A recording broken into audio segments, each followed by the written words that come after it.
And we now move on, viewers. Turkey's Parliamentary Peace Commission has finalized a draft report proposing a temporary legal framework for reforms tied to verified PKK disarmament.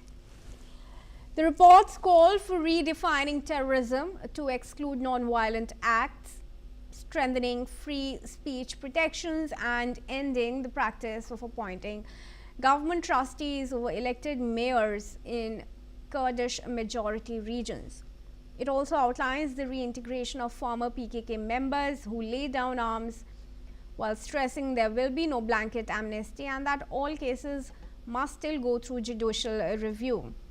A standalone law would be introduced only after state authorities confirm full PKK disarmament. Critics warn that the process lacks enforcement powers and remains politically sensitive. Saul Satka is there with us in this discussion. He's a political commentator from Tel Aviv. Saul, Israel, of course, is raising alarms over this Turkey-Pakistan alleged nuclear access that it is saying, it is also saying could have the backing of Saudi Arabia. How critical is this, and what kind of threat does this really pose for the Middle East? None at all, because the Pakistani nuclear program is very much under the watchful eye of the United States. If you recall, Pakistan is effectively a military dependency of the United States, and they couldn't absolutely do anything like that at all. This might be some kind of game on the part of Saudi Arabia and various other people to try and increase their leverage in various negotiations in relation to the Abraham Accords and the balance of power in the Middle East. That's all I can assume it is. But the Iranians are not going to be getting their nuclear bombs, and certainly the Saudis will not be either, not in any particular way, not via Pakistan. The Saudis do not have a functional expeditionary army that they could branch out. If they tried to do this, they would be coming right up against the people who supply all their weapons. If you recall, Saudi buys pretty much all the weapons that they have from the Americans.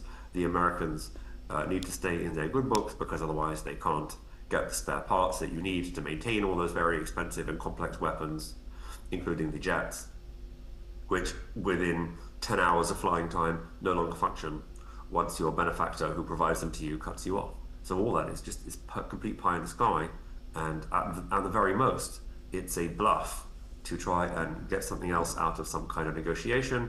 And to be honest, it's not even a good bluff, because it's totally without any credibility. But it is it likely that Ankara's ties with Islamabad could fuel or foster Turkey's nuclear, advances?